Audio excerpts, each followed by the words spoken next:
Whoa, that was loud. Welcome and good evening to the August 23rd, 2022 Board of Education meeting. If you would all please stand for the Pledge of Allegiance. I pledge allegiance to the flag of the United States of America and to the republic for which it stands, one nation, under God, indivisible, with liberty and justice for all. If you would remain standing for just a brief minute of silence. As you probably are aware, we lost a Harding High School senior this week, over the weekend. And I'd also like to recognize Mike McCreary for his 34 years with Marion City Schools as a teacher, assistant principal at Harding, and a Board of Education member. And we also lost Dick Grease, who was a teacher, counselor, and dean of boys, and Tom Shesky, who was a DECA instructor for 28 years and helped start the Marion Teachers Union, which is a precursor to Marion Education Association. In addition, he was both our city and county treasurer. So just one moment of silence, please.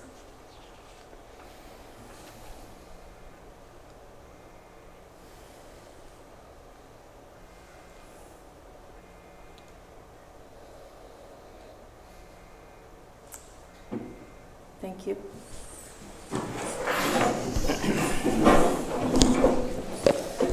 All right, Veronica, call the roll, please. Mr. Ratliff? Here.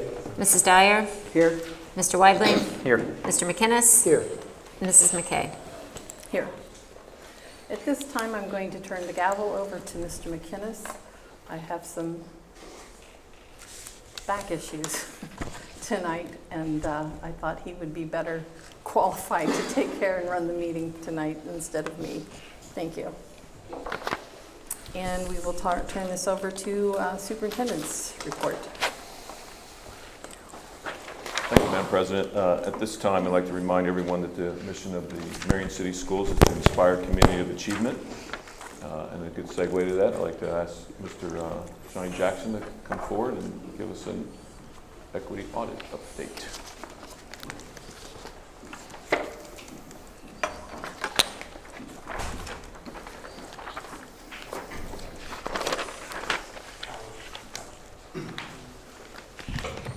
My check? Okay.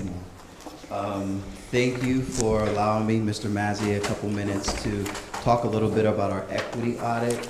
I spent some time today over at our Wicklow Equity Center, and I want to, before I start talking about the equity audit, I want to give a shout out to our staff and students over there. It's only week 2, and I see the type of connections that they're building with each other, so super excited to see that. So there's really 3 things that I want to update us on. The first is Mr. Mazzi, Bud Lane, and Jamie Rollins met, and we talked a little bit around how do we make sure that our classified and certified staff, they're included in our equity audit in both our surveys and also our focus groups. So that was a really productive meeting in early August, and we're looking forward to when we roll out our focus groups and our interviews, making sure our classified and certified staffs are included. The next phase where we're at now is we're collecting our HR documents, and we want to do an analysis of those HR documents just to see how those documents might promote equity in our district and where are the ways that we can improve. Remember, we're in this 8 to 9 month process, so at the end of this equity audit, we want those type of recommendations from policy analysis and focus groups and surveys. So that's the second part. And the third piece of all of this is we're going to be collecting our student handbook and our code of conduct, so we can really analyze how student learning environment is and really having that conversation around student discipline and what that might look like when we're focused on, as Mr. Mazzi started off, inspiring a community of achievement. So really, we believe that the equity audit is going to center us back to our mission and really guide us into the future of the work we want to do together. And the next update next month, I'll make sure that I'll tell you a little bit around what we're seeing in the analysis, and we should be starting those focus groups, and also our survey should be ready to go out. So that's all I have for now.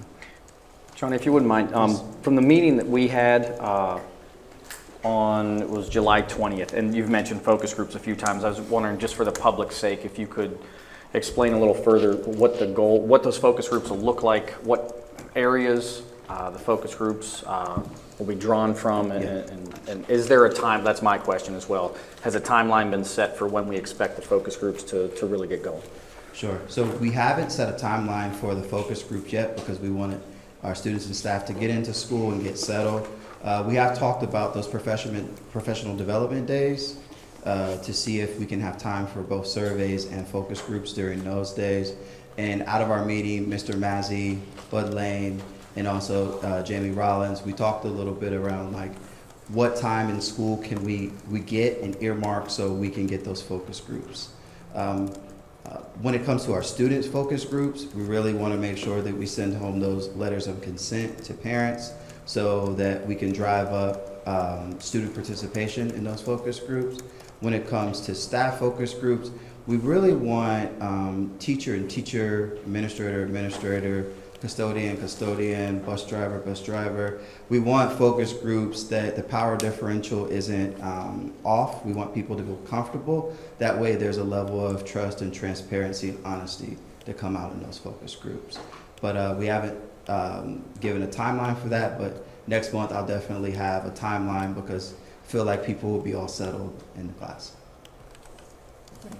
And just so you know, too, the other conversation was about just making sure we had a wide range of student participation and from a wide range of students from our student body that are represented also. Mm-hmm. So this is not just bringing down, you know, straight all that. So we're going to make sure it's done right, and appreciate Mr. Jackson being able to lead that. Sure.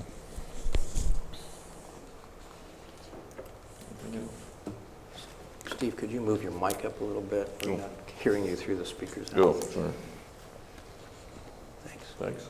All good? That's all I have. Okay. All right. Thank you. Appreciate it. You want this left hand?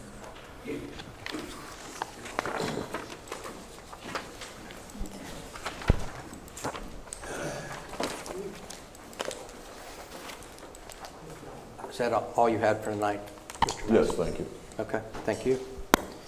No, Next. One second. Could we, obviously, we started off with a moment of silence for the tragedy that we had. Could we talk a little bit, Mr. Mazzy, I think you headed up some crisis teams, I guess is the best way to say it, or we put some actions. Could we talk about potentially if anybody's watching that needs services, what we can do? You know, Sure. what we did and what they can continue to do. Oh, I guess, it's already you know what I coming, mean? Yeah. So. No, excellent point, Yeah. Mr. Ratliff. So, Thank you. we met extensively with the team internally, and they actually did the lion's share of work. So I'll go ahead and let Kathy speak to a little bit of that. Yes, so in each of the buildings where we knew we were going to have an impact, we had safe rooms set up for students and staff to be able to come to. We had therapists also available for staff if they needed that. That support continues.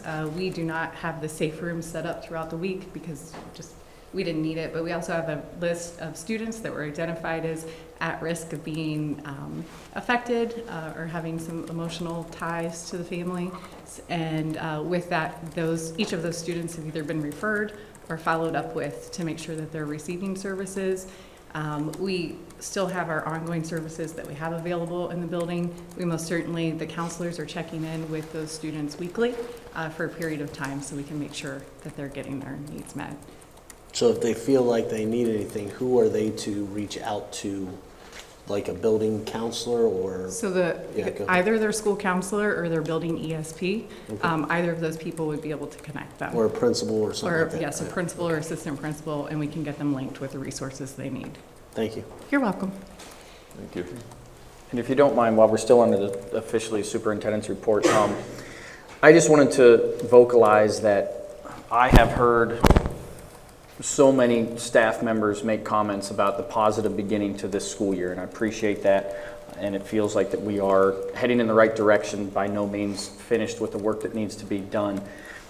I also want to remind myself and ourselves that it's one thing to say something, it's another thing obviously to follow up. And now that we're back in school, what we have discussed, discipline, as many of you know, has been my focus. And just to reiterate the importance of enforcing the student code of conduct that already exists and has been reevaluated, and also the amount of work that's been done with the restorative practices this summer. And I've had, again, numerous staff members say that those meetings were great, and they were looking forward to implementing new tools that they had that could potentially help them. So if we can put the whole equation together with, as some would refer, the traditional discipline, enforcing and adhering to the student code of conduct, plus the restorative practices to find out why certain behaviors are so prevalent in our district and in our community. And then, to me, that is a successful and comprehensive discipline plan. But now's the time to make sure that that actually happens. And we know how last year went, and we obviously would not like to revisit that. So just a reminder and an appreciation for a successful first week and continued success along the way. So Thank you. Thank you, Mr. Weidling. If there's nothing else, we'll move on to the treasurer's report. Mrs. Reinhardt?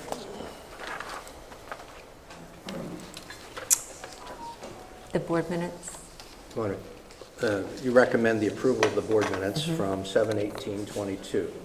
It's a pleasure of the board. I so move.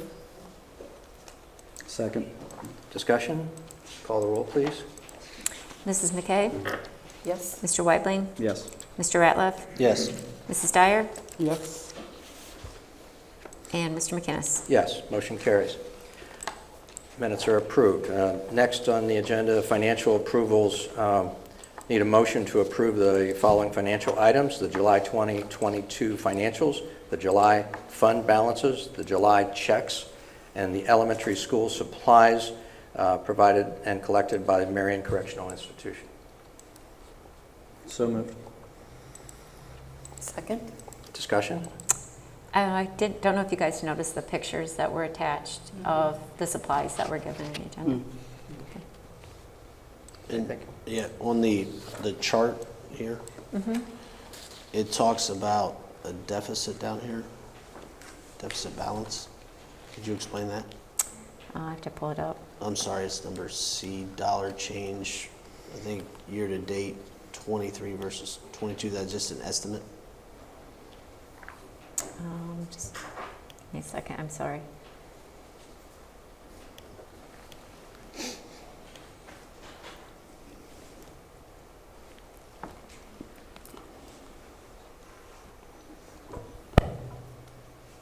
Maybe you could walk over there and hand it to Yeah, her yeah, faster.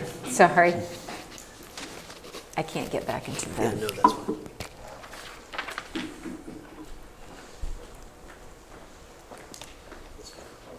So which one are we looking at?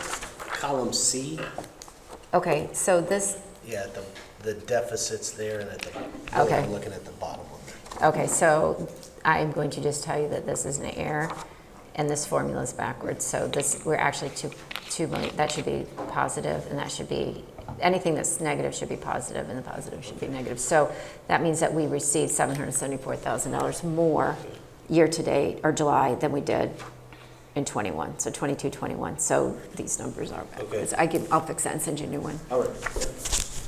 My apologies for that. You had me a little scared. Well, I was looking at it as a $2.8 million. We got a deficit already at 2.8. So you know what? It was just to see if you were on your All toes. right. So good job, All you right. passed that one. yeah. Okay. Okay, thank you. Any other questions before we entertain the motion? If not, call the roll, please. Mr. Weidling, Yes. Mrs. McKay, Yes. Mr. Ratliff, Yes. Mrs. Dyer, Yes. Mr. McInnes. Yes, motion carries. Next on our agenda is the hearing of the public. The Board of Education recognizes the value to school governance of public comment on educational issues and the importance of allowing members of the public to express themselves on school matters of community interest. Public participation is a time set aside for the public or the board to listen to public comments, but is not intended to be a time for dialogue. If you have not done so, individuals may register to speak. If you have not turned in your little white sheet that was attached to the yellow sheet, please do so that we may call upon you to speak tonight. You'll be recognized by the presiding officer. Each statement may not be more than 3 minutes, and all statements must be directed to the presiding officer, and that is where we will be right now. Do we have any other ones to turn in? If not, I'm going to call first. I had the first one handed to me by Kevin Hall.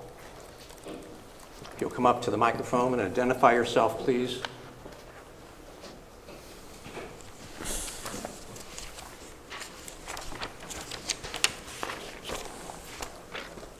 Good evening. My name is Kevin Hall. I'm a resident of the city of Marion. Just briefly, historically, my family, I'm a product of this school system. All my children are, my siblings. I have a sibling who retired as a teacher from this system, and I presently have a son who teaches in this system. I really wanted to express tonight a positive attitude going forward. I know it's been frustrating for many in the community in the past year plus what's going on.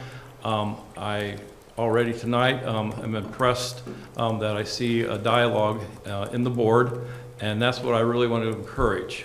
In my line of work, I'm an attorney. I do quite a bit of development work. I work with people from outside the Marion community, and it's been frustrating trying to, over the years, not just with the school district, but with this community, to try to express the positives here. And I got to say, we do not get a fair shake a lot of times, and not just the local media. It's not so much their fault, it's the impressions from the Columbus market and so forth.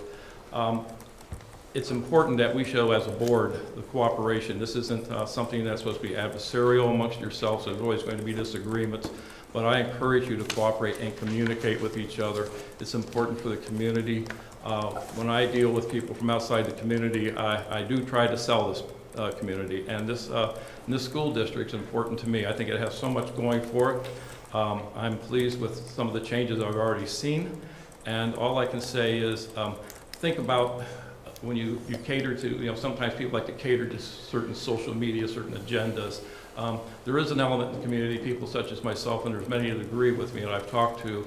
It's important that this board, as a leader in the school district, show that leadership and that unity. As I said, you may disagree on certain matters, but overall, it's important that we start putting a different foot forward this school year. And I think I'm very encouraged by what I've seen so far. So far, I've been introduced to our new superintendent, and I'm impressed with his thought process and how much he listens. So I'm hopeful that we can move forward on a positive front. It helps me in my line of work when I'm trying to help promote our community. I appreciate your time. Thank you. Thank you, Mr. Hall. Next, we have Jessica Geyer.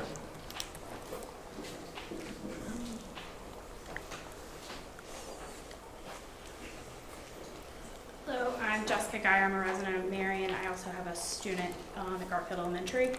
I wanted to address the transportation changes that have been made this year. I reviewed last month's board minutes, and the decision was actually a discussion. It was not voted upon. And there are some concerns, I'm speaking on behalf of many frustrated parents. There was no consideration taken into account for kiddos with parents who work out of town, kiddos who are going to a babysitter.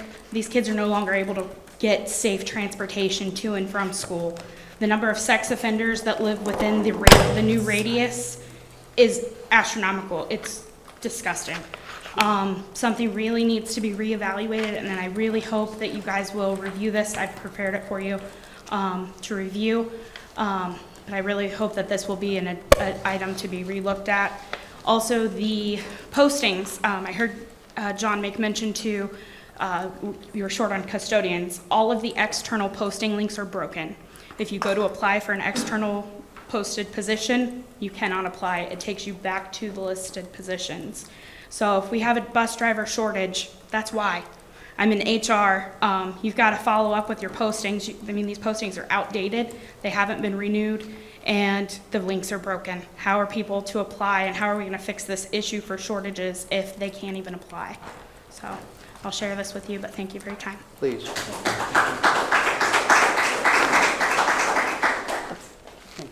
Thank you for your comments, Mrs. Geyer. I'm sure they're important to us. Thank you. I have no other submissions, so at this time we'll go on with our agenda. Thank you. Are there any additions and deletions to the agenda? Hearing none, I'll entertain a motion to approve the agenda. So moved. Second. Discussion? Call the roll, please.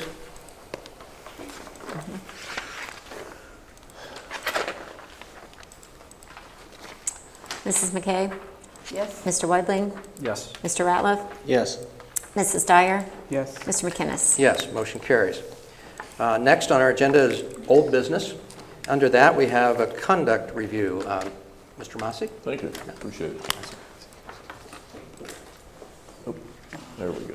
So we're gonna, I feel like Mr. Weidling was in my office or something, but I appreciate your comments earlier, great segue. So we're gonna try something a little different tonight in regard to this topic, and what we've done is assembled a group of folks to give a presentation, synopsis, if you will, of what was brought forward as far as this topic, kind of where we are, what we've done, and the work, as Mr. Weidling actually put so well, is work that we have left to do.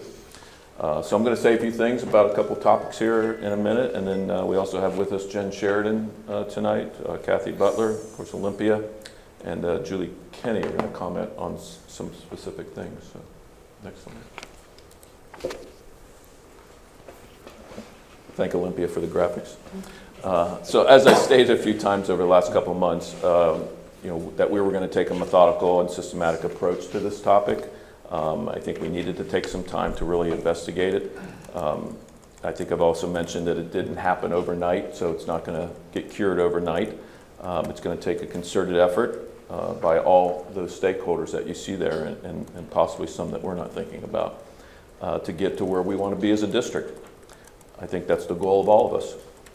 What I hope you'll hear tonight, and a takeaway, is that there has been a lot done in the Marion City Schools to address this issue, but yet again, as we acknowledge, there's more to do as we hope to right the ship. Okay.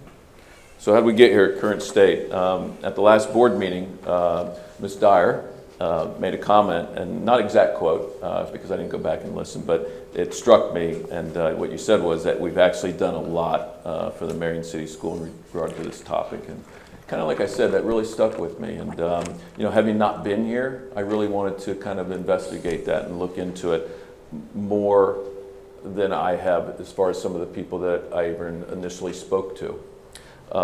So when I first came here, there was the idea of the task force that was brought up, and of course that's still there. And I think the plan will continue to meet with these folks as the year unfolds. But let's be clear too, that outside stakeholder, certainly we want that feedback. We need resources, we need the support, but it is going to be up to us internally to solve this issue. And I think we're heading in the right direction.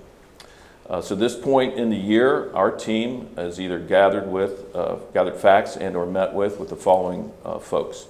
With the District Service Center personnel that have been engaged in this topic, building level administrators. We've met with MEA leadership. We've met with district SROs, local judges, the magistrate, Marion Police Department, and Sheriff's Office. 3 of these groups, the District Service Center and building administrators, /building administrators, the MEA leadership, and the SROs, we actually went through a little activity with these folks, if you will. And the activity simply was the aforementioned groups, we gave them some prompts to react to, because again, we sort of wanted to drill down further and find out what their thought process was. So if you bear with me for a minute, I'd like to talk a little bit about what we've done. So if you could picture a room with some chart paper up and folks kind of walked around in groups and reacted to prompts. So one of the prompts was, please share any relevant information to help us create more of an understanding of our current student behavior situation. Things to consider: timeline, was this all in the buildings or some buildings? Was it certain levels? Was it certain behaviors?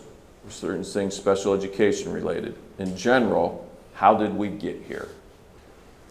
So some of the things, what I tried to do was, as you can imagine, we had a whole list of things, but I tried to take common themes that people react to, or things that were mentioned more than once. And so some of the things that were mentioned in that prompt were staff and administration turnover. This leads to many things, but specifically inconsistent discipline stood out. A need for additional support in Tier 2 and Tier 3. Societal elevation of verbal and physical aggression. Lack of restorative practices, inconsistent treatment of behaviors, lack of understanding or knowledge of student discipline outcome, and we'll talk more about that. The impact of COVID cannot be dismissed. This started back in 2020, essentially through present. Many students in younger grades miss an entire year or more of a structured environment. Social media, lack of communication. Another prompt, what are the biggest student behavior challenges facing you in your building? Disrespect, disruption, defiance. Student accountability, non-compliance, self-respect, use of cell phones, verbal disrespect, social media, and outside influences. How does the Student Code of Conduct support and or hinder you in regard to this topic? Absence of reasonable limits as in regard to dress code. Need to enforce, be consistent in enforcing. Discipline needs to be fair, consistent, and equitable. Consequences to fit the incident. Reintegration plan for students returning to school from a disciplinary action. Escalation of consequences that actually fit the infraction. If you could add, this is another prompt. If you could add one tool to support your efforts in this area, what would that be? Enforceable Student Code of Conduct. Attendance enforcement. Increase counselor and or mental health services, including behavior specialists, and move more quickly to support families, which I think we actually do a pretty good job on. Behavior matrix flowchart. Increase de-escalation training. Another prompt. Overall, if you could capture what's needed in regard to this topic in one word, what would that be?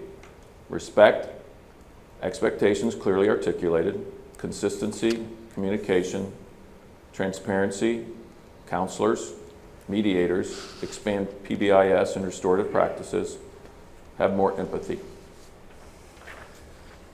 Other ideas to address this topic.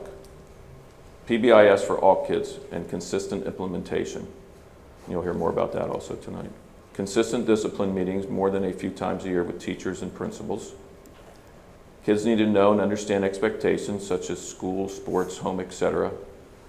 Clear communication and creating student buy-in for PBIS. So those were the prompts that these groups kind of float around. And again, it was all the SROs at their time. All these groups weren't together, it was different days.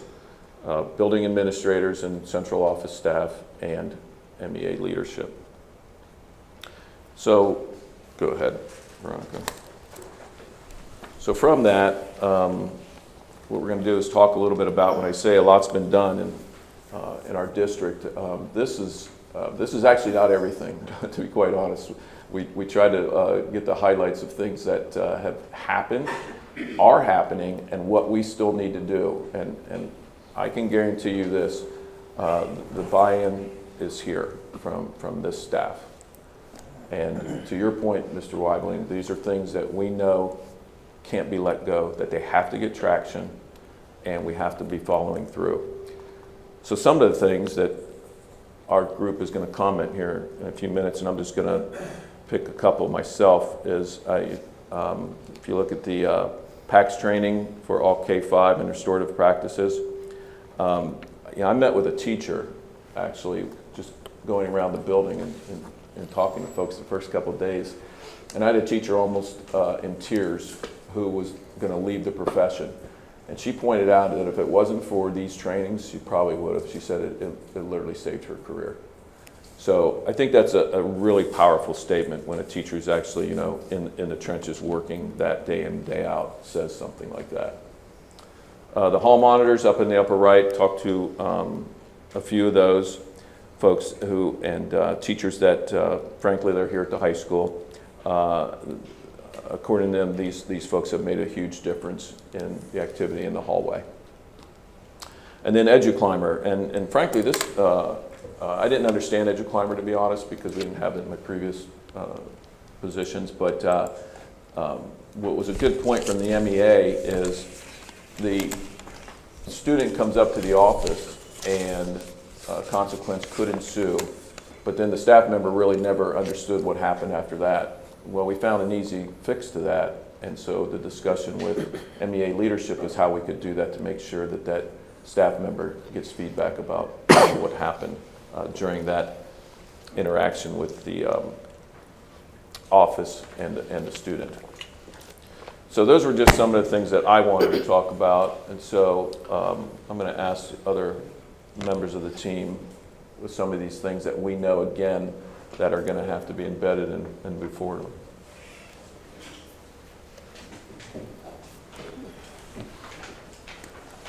I'm going to let Kathy start off a little bit talking about PACS training and short practices. Sure.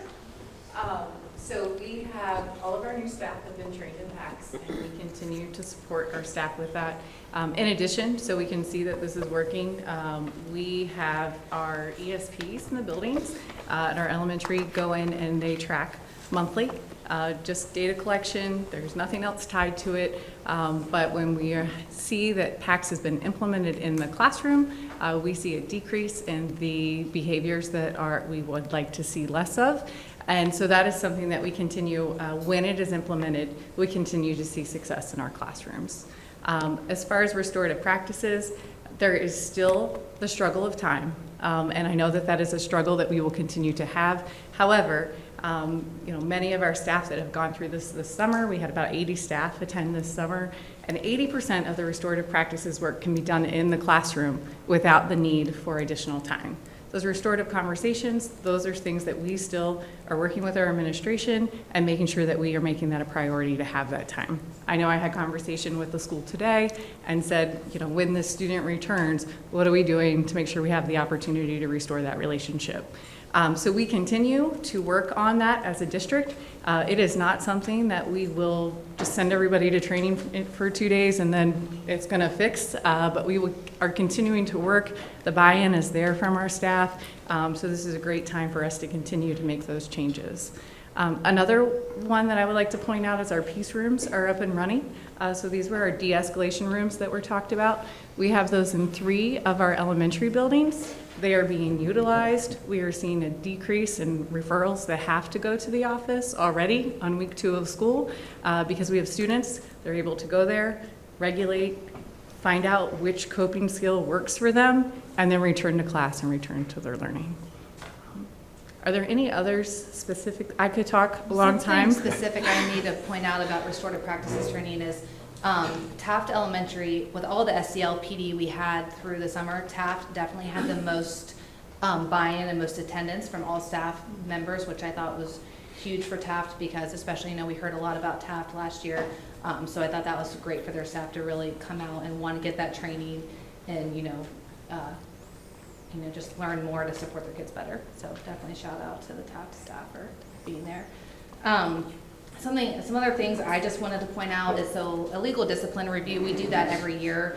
Typically, we only do it with our administrative staff. We have one of our attorneys come in. This year, we invited in the MEA leadership.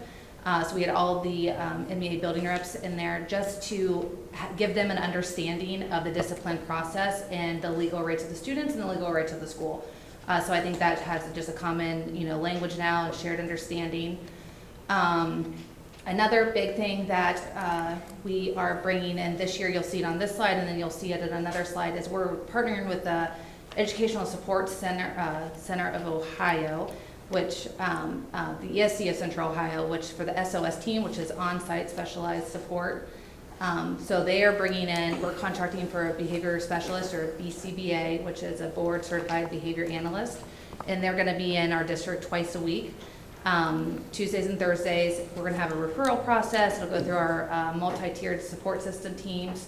So she's just in our buildings this week, getting to know the buildings, observing schools, and so hopefully her expertise can help, teachers if they need it, but then also help specific students if we can, get consent with parents. And I just wanted to add a little bit, because I'm coming off of the perspective of being a building principal and moving into a district office role. In the spring, the elementary principals, in conjunction with side topics of the middle school principals and the high school principals, we got together, but specifically I can speak on the elementary principals, working together to create that behavior flow chart and really getting an understanding of if a student does X, is that a classroom managed behavior or an office managed behavior or both, and how do we communicate that with our teachers and having those kinds of conversations. And the other thing is with the EduClimber, over the spring and into the summer, we kind of tried to create a flow chart of what should go into EduClimber and what shouldn't go into EduClimber, in that we could have a better understanding of what kind of behavior is happening. And so, like, for example, at a BLMC with the teachers, we would talk about specific behavior incidents and be able to say, okay, now this teacher put it in like this, but maybe it could be seen like this. And so opening the door for those conversations. And I think as an elementary principal staff, we really had really good movement as far as like trying to get on the same page and doing things in a like manner. Could you explain it for the folks out there that may not know what EduClimber is? Yeah. EduClimber is a software program that we use to input behavior from the students that are in the classroom or in the hallway or wherever. And so the teachers can put it in, so then the office staff, like principals, can see what happened, where it happened, what time it happened, what the teacher did beforehand, and how we can kind of get into the mix of helping solve the situation. So for example, if a student was misbehaving in class, the teacher could write that up, specifically what was happening, that they had counseled them to the side, it happened again at 12 o'clock, or it happened again the next day, and then they've contacted the parents. So we can keep all that information inside, so we can see where our problem's happening. Is it always a recess thing? Is it always a lunch thing? Is it in this particular classroom? And so it just kind of gives us a way to track that information. Thank you. Is that information kept over the years so you can track a student from Yes. kindergarten to fifth grade? Yes. EduClimber houses all our testing data, so our ready scores are in there, attendance reports are in there, and now we just moved our discipline forms are in there. So now, as they move from building to buildings, we know our students are transient, so if they move from Harrison to GW during the same school year, everybody will be able to pull over everything. When I met with the Taft staff last year on EduClimber particularly, they were concerned about the time that they have to enter things. And so maybe with the fidelity might be lesser than we would like to see, so that we can keep track of those things. How are you addressing that? Are teachers given time to do that, or is that just extra load on their plate? That was one of the conversations that we talked about in the spring as well.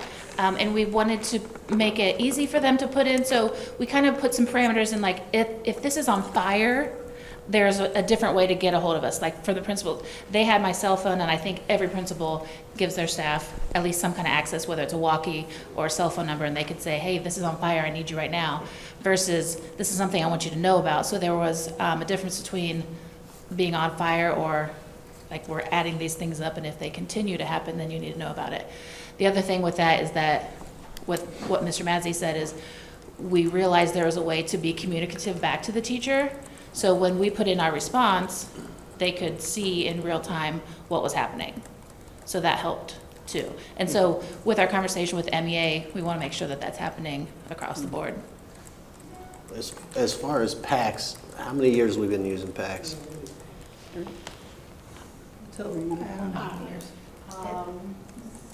So some buildings started at different times, and I apologize because Jen Lawson was the originator when it came into the buildings, so I can't speak to exactly how many years. I believe we are on year, oh, I'm sorry, 3 or 4? I think this is the 4th year, because I think we started at the year of the pandemic, because it Yes. started strong and then it, Yes, because we didn't have Had data some from training last year. issues. So this is our 4th year. And she had talked about buy-in. Why are we not getting buy-in? Could you clarify? I'm sorry, Sharon. Oh, as You far had as, talked about buy-in, like we're getting the best buy-in out of Taft, and we So that appreciate was them specifically coming. about restorative practices PD. Okay, I think, I'm not sure why we got the best buy-in for the training. I don't know. I think they definitely had a lot of need last year, so they just realized within themselves. And I think Matt Jacobs and Kyle Elwood just really sold it to their staff for the summer PD and really, you know, shared out the information and wanted them to come, and they, I don't know, they showed up for each other and were there to get the training. so, yeah, go ahead. Sorry. Everyone, teachers have received that restorative practice training in some regard now. So sometimes during the summertime, teachers can't come to those trainings. What training did they get before the school started, like the week we were here?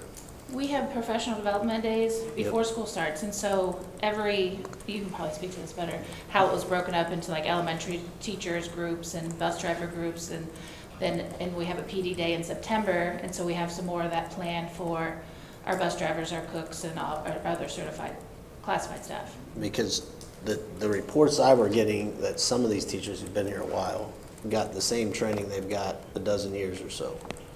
And I don't, so to them it was stagnant, I guess, training. I don't know if that goes into buy-in or we're not giving them the right message, or, I don't know. No But- staff during those first 4 days before the school year started. Mm-hmm. The only staff that got the PACS training were the brand new to the district staff, K-5.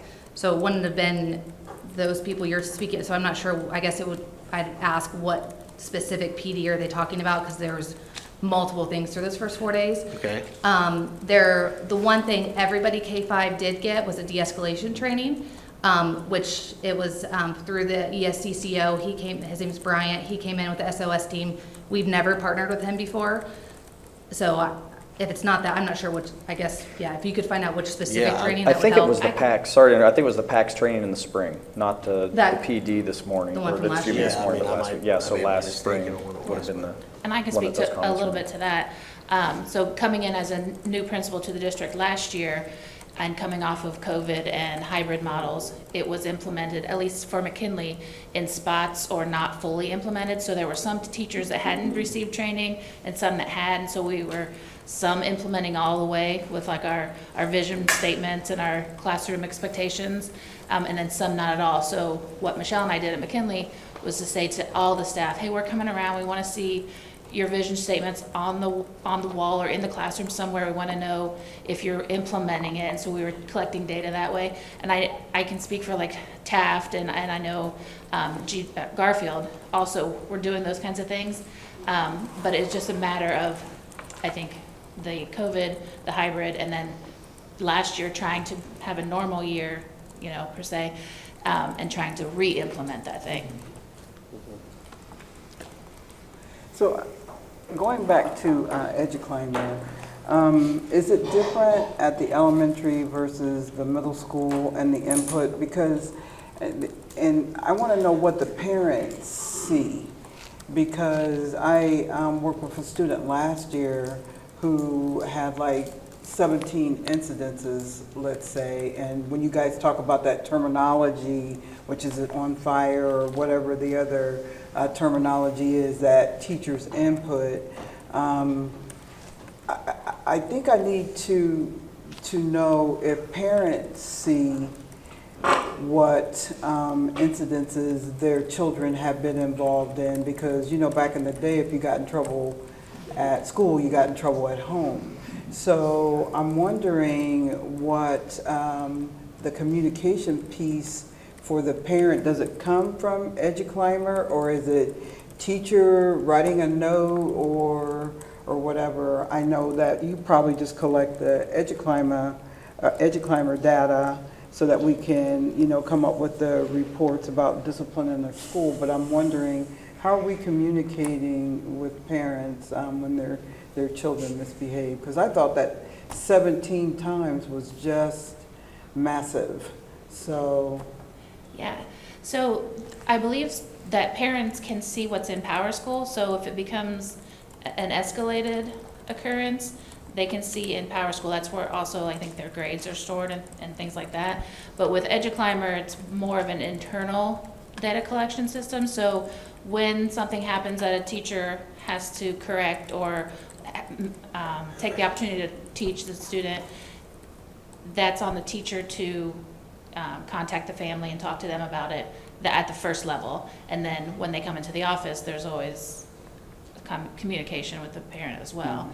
So it should be kind of like a stair step, but some teachers do email communication, some do phone calls home, some have like a Remind app where they can text in between. So it really depends on the teacher's comfort in contacting the parents. Any ALC, which is in-school suspension at the middle school or high school or out-of-school suspension, that's in Power School, and that's just because of state reporting. So they have to be in separate places because of that. But yeah, I just want us to be proactive instead of reactive. And like I said, I just thought that 17 times was a little excessive, because it then becomes something, or to the point where we can't do anything about it because the child is so far down the path. So the Power School, but only if it gets to the point where there's ALC or some type of disciplinary action. that's when But it would it's be up to entered. the teacher to communicate to parents however they want, remind, call, email, or whatever, for certain disciplinary actions. Yeah, Okay. and that being said too, like some onus is on the administration too, to work with the teachers and say, have you talked to the parent about this? If I don't see it in here, then I need you to contact them when something like this happens. So we're having that communication as well. Yes. So if it's important enough for it to be entered in EduClimber, there should be a contact made with the parents, an attempt. Yes, as That's a principal, 100%. required, or that's what we'd like to see? It's what we'd like to see. I didn't require it, but I did have conversations where I said, I don't see a contact in here, I need you to start doing that. I mean, getting back to that, we're not focused on each and every behavior, meaning if it's a one-time incident, are we saying don't do it? Or, I mean, are we doing it or trying to encourage it, every behavior that gets entered there? Or we wait until like 3 or 4 and like, hey, it's starting to get bad, or what? I mean, Last year, it was differently implemented in different buildings.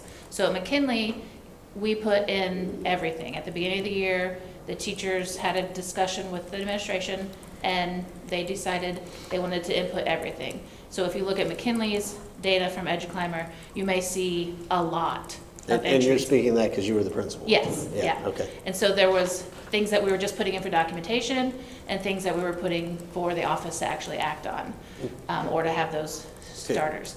But and I'm sure these guys will agree, but as a board member, it's troubling to me that we have one school that's possibly doing it one way and one's not doing it the other. So depending on where you live in town, you might be getting this news and the other schools aren't getting it. Are we able to come up with something so everybody knows, like, hey, this is what we're doing as a collective whole? So we, over the summer, did work to create a document to have some consistency in that area. Okay. So it gives examples of what would be in EduClimber. That's been shared out with all the building principals to share with their staff. In addition, because it is time consuming, it has step by step, so new staff can just read along, like click here, click here, click here. So they're able to put that in without getting stuck and not knowing how to do it. But most certainly that, and combined with the behavior flowcharts, definitely speaks to what should go into EduClimber and what does not. Yeah.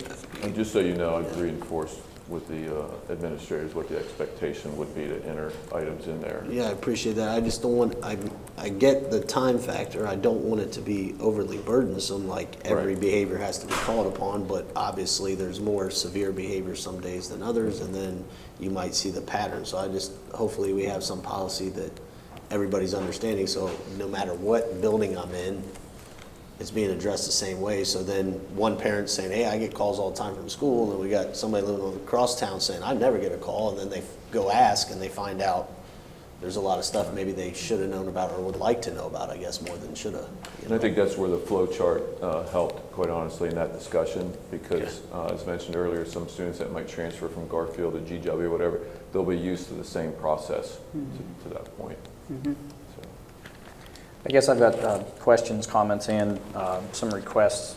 Some will be quicker than others, I guess. In terms of restorative practices, and Kathy, you mentioned the word time has come up literally 5 times in the last 10 to 15 minutes. And it reminds me of coaching when you set up a practice schedule. Whatever you deem to be the most important thing that you want to implement that day, you are going to allot probably the biggest chunk of practice time, whether it's 15 minutes, 20 minutes, or a half hour. And if you don't do it right, you'll come back and do it. To me, and I know all the moms and dads in the audience right now, that if you ask them to add one more thing to their schedule during the day, they're going to start shaking their head because there's nowhere to put it. I understand that. So what that requires us to do is reprioritize what it is we're doing in the buildings each day. And the number of activities that happen in a school building, from the first bell to the last bell, and even before and after, are amazing.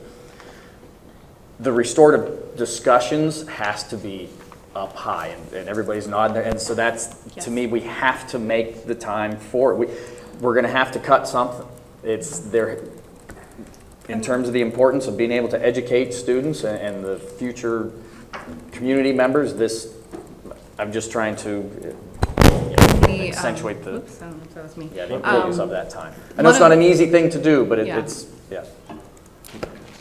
Why don't we do this, Mr. Wyden? Why don't we, because I think some of what you might go to might be on the next slide. Go ahead. To talk about where we might be going from there. So let's do that, and then we'll go. That's fine. Okay.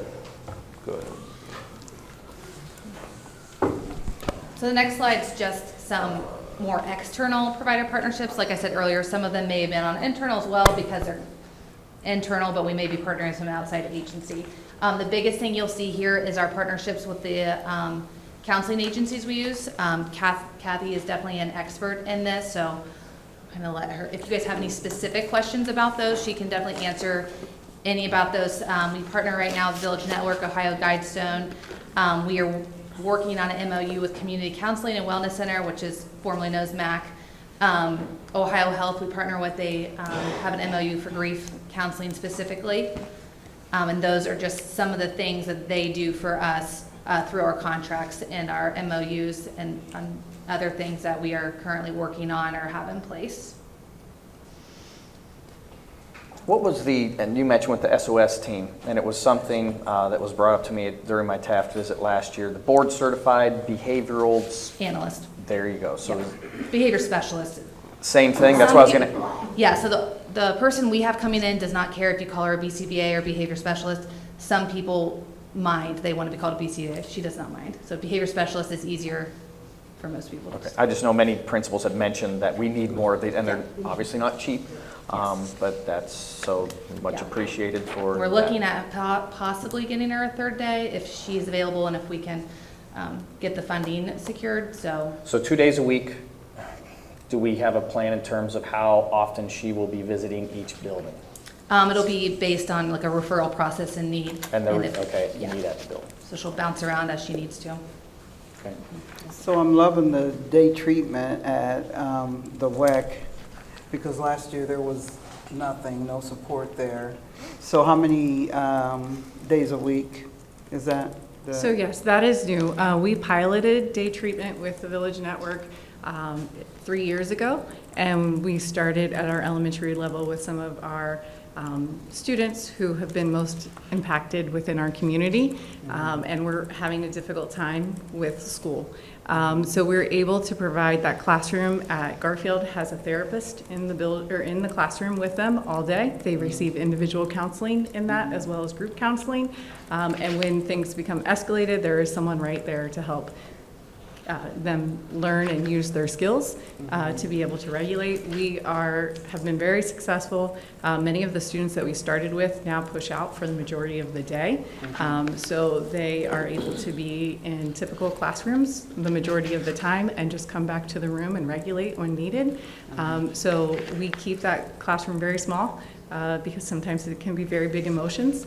However, we did start this year, or is our intent, depending on the MOU this evening, that we would start a day treatment as well at WEC. That is most certainly one of our most vulnerable populations. So we would have a CBT, it's an acronym for like a case manager person. They would be there 3 days a week, and it's a person who's actually worked with our district for a very long time. The students already have a good relationship with him. So he'd be there 3 half days a week to facilitate groups with those students and work on some of those regulating things and help them work through some of their traumatic events. In addition, the therapist would come 1 day a week to work with them as well. Wow. So when it looks, is the teacher to student ratio at the WEC about 4 to 1?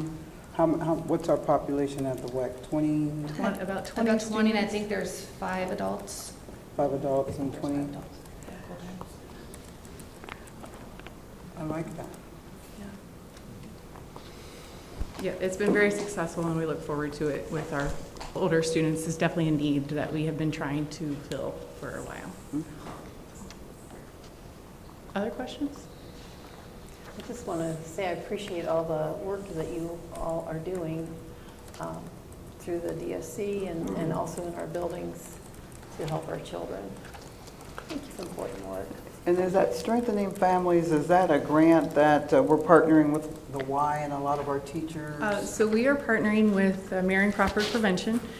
Through that, we were awarded $600,000, but Marion Crawford Prevention is the fiscal holder of that money. And so we are partnering with grades 5 through 9, so we're able to kind of hit all of our buildings, but the focus is that grant. And through that, with after-school programming, we have sent our ESPs as well as Marion Crawford Prevention staff that first week of school went through Strengthening Families trainings to be facilitators, to be able to give those trainings to our families. As well, the first week of September, we have some of our staff going to be ROCKS trained, which is a girls' curriculum. So it's ruling our experiences, and it's an evidence-based curriculum, a girls' program, and we are currently debating between 2 boys' programs. And in addition, we have academic support built into that grant. Well, I took that training, the Strengthening Families training, and I think it's going to be a definite asset. And 5 of our staff members were there. Were they social work in the peace rooms or whatever? Yes. So I think that's going to be very beneficial. And in addition, we have worked to partner with the court on that. So if we have students that are having attendance issues, and that reaches the court level, then this would be a program that the court would encourage them to attend as well. I like that. With the peace rooms being brought up, so we've got in-school suspension at the high school, in-school suspension at the junior high. There's been discussion, some support it, some don't, in terms of in-school suspension at the elementary level for certain grades. Have we had staffing issues? I know that was a concern last spring. Are we able to, so who's staffing that?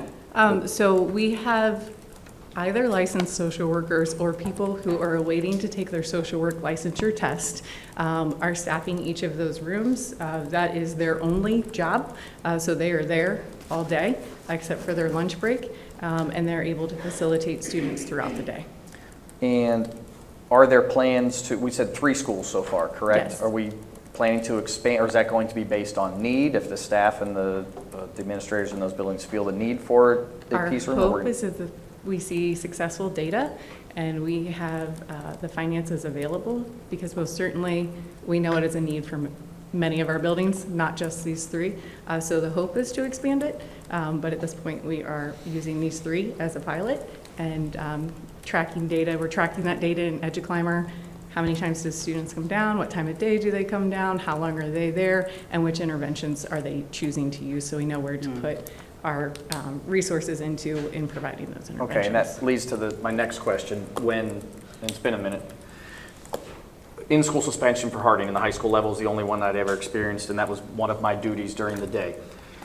How are these rooms, the peace rooms, different than the in-school suspension approach at Grant or Harding? Are the kids there for 20 minutes, an hour, as long as they need to be? It's usually about 10 minutes.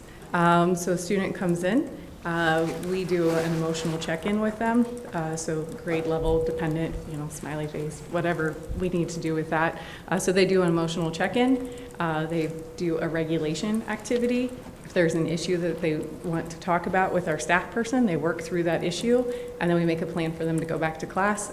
But truly, it's about a 10-minute turnover time. That's the goal. A student should not be there because they're in trouble. So when you're an ALC at Harding or Grant, it's because you had an incident against the code of conduct. Mm-hmm. So this is your discipline. This is not discipline related. So this is like we see Johnny twitching his eye a little bit. That means he's about to maybe do this. So that teacher can refer him to go to the peace room to regulate before he escalates. Okay, so do we have, correct me if I'm wrong, that sounds almost tier 1 related. Do we have a tier 2, tier 3 response put in place at the elementary schools currently? If the peace rooms are not meant for that, or is it, and Steve, if you wanted to address this as well, because I know you've met with the principals. So I would, I think of like my own child, he would never have the need to visit a peace room because he can regulate probably sitting at his desk or on the carpet or even having a fidget, where a lot of our teachers have calming corners. That could be accessible for anybody, where the students that are accessing these rooms are more than likely our tier 2 and tier 3 students, but that's not to say a student who's typically a tier 1 student may not have a bad day or go through a tragic incident this weekend, who may need to visit it for a short period of time. But I can't imagine, so I don't want to say it's not open to everybody, because it is open to everybody, but I would say if we look at the data, I'm going to assume we know a lot of the names, which usually means they're probably a tier 2 or tier 3 student. And that's where and you referenced it yourself in terms of why there's such high participation rates at TAF, because we know what happened at TAF last year. Participation rates in the training to help them and changing lives, their own and their careers, and not having to switch a career. I just want to make sure that if those behaviors are exhibited again, that we are dealing with it, whether it's the restorative practices side or whether it's the enforcing the student code of conduct side, so we're not here in a couple weeks having the same conversation we had a couple months ago. And in our peace room process, there is the, depending upon why a student arrived there, because perhaps the student was already escalated and we did not catch it before they escalated. So it is quite possible that they would go to the peace room, get regulated, and then go to the office and have that restorative conversation and consequence. That sounds good. As a teacher, it was always difficult. Even it happened to me in ALC towards the end of my career. This is one of the reasons. If you misbehaved in school suspension, it used to be, oh, well, you're gone now. And slowly but surely, the students would get even sent back to the ALC, supervisor, teacher, whatever you want to call us. And then it was also happening to the classrooms. Now, elementary is different because you have the same kids all day. I understand that. But I think the teachers, it would be extremely important to let them know, hey, so-and-so is about to come back. We've had you have just now gotten control back over your classroom because the distraction has been removed for whatever reason. And are you now, Jesus, this happens at 9 a.m., hey, I've got the rest of the day to do this. So just as long as we are addressing the return part of this equation with the teachers and mentioning the restorative discussion, that's extremely important. It has to happen. So I had two more, if we don't mind, and I'll make it quick. I would really like to see quarterly feedback. If we could get, and you might already have that planned, and so the same groups that were asked the prompts, all right, and say, hey, how are we doing so far? That's part of our own evaluation. And with the long list of things that we have done, the previous slide and this one, I think we do need to take an honest look, and I'm glad to hear the data, that we're looking, are these things working? If they aren't, we have to be willing to let go. And I know we get attached to programs and everything. We got to be willing to let go of the stuff that's not working and keep the stuff that is and not get rid of it just because something else is available. So just an honest, hard look at ourselves. What's working, keep doing it. What isn't, get rid of it, and what needs tweaked I've been saying that for a couple months, so. And Kathy is always very, just because she works so directly with like the mental health services, and I know you guys have been in discussion, we have a meeting set up, always willing to meet with more mental health services because we always need more, we always are looking for more counseling agencies, and I think it's always better to have more. And it's a legal requirement that we have to offer our families more than just one. We can't, expect them to say, here, this is what you get. We have to give them an opportunity to pick which agency they would like to work with. Do we know if that is a? How is that? Oops, go ahead. Oh, go ahead.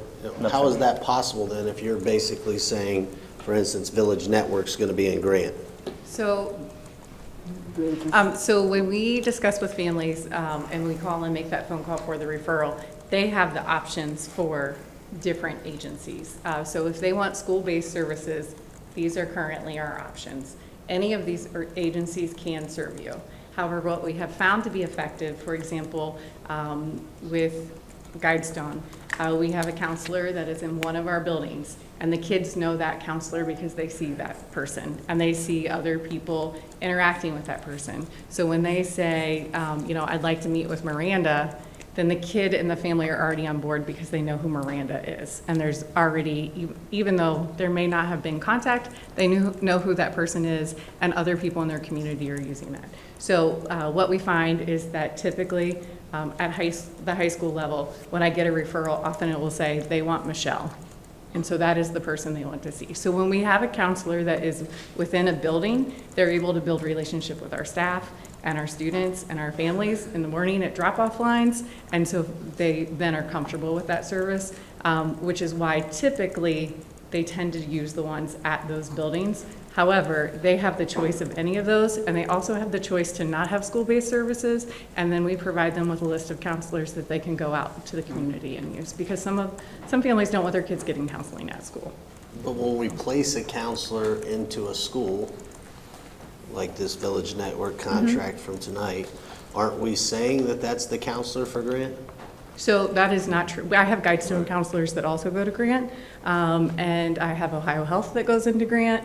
And at this point in time, we do not have the CCWC, but in my meeting with them, should their MOU go through probably next month, then they would have students that they would likely have at Grant as well. So we have a primary who has a large caseload there, but the families have options to use any of the agencies that we have for school-based services, as long as the agency has the availability to have a staff person there.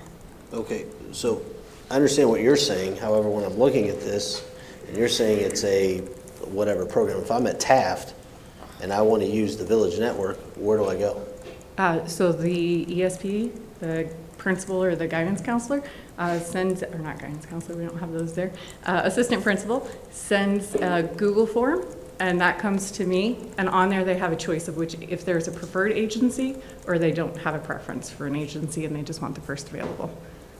So they just pick on that form which agency they want to use. And then I pick Village Network. Where does our kid? The Village Network will go to that student.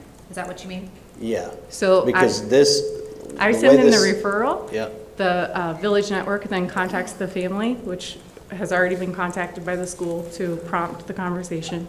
So they contact the family, complete the intake paperwork. They usually do the intake not at the school, and then at that point, they will start school-based services with the student at school. Okay. So that person would do the services at the school? Yes. Okay. Is there concern for different approaches, not necessarily conflict of interest, but if one agency, and obviously they all have the same goal, to help the kids, to help the families, to help the school function. What if there's different methods? So there are, and sometimes like different therapeutic approaches for families. So if they have that, sometimes we will have discussion. So some of our agencies have better or more extensive trauma-based counseling. So if you have a student who's been through a traumatic event, and you don't care which agency, then in that case, in that conversation, we would talk about like this agency trains their clinicians specifically in this type of care. And even though a counselor, like Mr. Ratliff was asking, is assigned to one building, if they are requested, they could go? Yes. provide services to students at other buildings. Yes. Maybe not a specific counselor, but a counselor from that agency. From that agency. Yes. So are you guys, is this presentation almost done? Yeah, go to, Because I was going to ahead. ask a question, but I can wait, no, I'll wait to the end. Yeah. That's why, because I have a couple of things. So again, Ms. Riving's point earlier is that we know this is not a one and done. So when you look at some next steps here, as far as where we're at, is continue ongoing feedback. Matter of fact, just in a meeting the other day, Olympia brought up, and with the other folks, that we probably also need to get some student feedback, but then also other stakeholders that we find out about. Again, to the point about data review, report, analyze academic and behavior data across schools and grade bands. And as Ms. Kenny pointed out, I think EduClimb would be important there as far as just discipline referrals and the reasons why. Ongoing review and revised process of procedures as needed, because again, when you hear everything that has gone on, is going on, and will going on, some of this is new to the district also. The peace rooms and things like that, all the restorative practice, the training that went on and so forth. So, what is that going to look like? And we need to constantly evaluate and reevaluate where we're going with that. Additional opportunities, as was discussed a few minutes ago, continued staff development. And then I've committed to meeting with our team and the MEA leadership, obviously the biggest bargaining unit that's mostly affected by this, to continually get feedback also. So again, I think we got a good plan, good thing rolling. I think at this point that we now need the time to look at these practices, the implementation of them, how the procedure's going, the approaches, so we can take care of the Marion City Schools, because we're the ones working here day in and day out, and I'm excited about it. I think we've acknowledged the problem. Yep. And we've discussed there's movement, and now's the time to, we're in the spotlight, no doubt about it, Yep. in terms of what's going to happen. Yep. So again, appreciate the time being set aside for this tonight, and it continues to show up on the agenda, and I hope it continues to. Yep. So. Mrs. Dyer, you had a couple questions? Yeah, this presentation was not attached, right, to our board agenda? And Correct. Can we Yep. get a copy of it? Absolutely. I'll send it. And then the other thing is, I want us to stop using TAF as like a bugaboo, it's, the standard by which. We keep acknowledging that TAF had some issues and several times even this evening, it's like, at TAF, and I think if TAF is to heal and stuff, I think we've got to, in our language, say or use, specific examples, but not a specific school. So can we, ongoing, it's a fresh new school year, everybody deserves that. I'm just not comfortable with, using TAF as that example of things that happened terribly, and where, everybody's like, when you mention TAF, it's like, ooh, so can we, ongoing, stop using TAF as the bugaboo here? Yeah, going forward, absolutely, and that's the thing. I don't want to. Not just you. Oh, no, I'm not taking it like that, but I don't want to diminish their courage and their willingness to speak the truth from last year. And even when they show up, they said, we love our kids, we're not going anywhere, but we need help. And they spoke their hearts to us, what's on their hearts and what's on their minds, and that is to be applauded, but it's also to be addressed. So I agree with you moving forward. You don't want to generalize. Taft is the only school that has problems. We know that's not true, but I agree with you. So moving forward, not to overgeneralize, but yeah. Good point. Thank you both. I want to publicly thank Jen Sheridan, Kathy, and Julie Kenny, Olympia, part of this task force that we met internally and then with the external folks. But they've done the lion's share of work. I'm going to tell you something right now. Don't lose these people, because I'll take them if I go somewhere. Because they've done an outstanding job. And I'm telling you, the resources that are here and what they do, second to none. And I've been around a little bit. So, Let me echo thank that you. on behalf of the board. Thank you very much. Just a lot of work went in this presentation last night, and a lot of work you do day in and day out. So thank you for that. And our entire staff, we have to thank them for all their hard work getting prepared for this school year. And as Mr. Weibling said earlier, it's been a great start. And we owe that to our staff and to the administration who has helped guide that through. So thank you very much. We want to keep going as well. So thank you. Okay, Mr. Massey, if there's nothing else on that topic, we'll No, move sir. on. Thank you. Under new business items, topic A, as you all know, Mr. McQuarrie was a board member at Tri-Rivers on behalf of the Marion City Schools. We have 2 representatives. I am one, and with Mr. McQuarrie's passing, we need to appoint another representative to Tri-Rivers Board. I'd like to nominate Tara Dyer to be the Marion City Schools representative. Is there a second? I'll second. Discussion? Call the roll, please.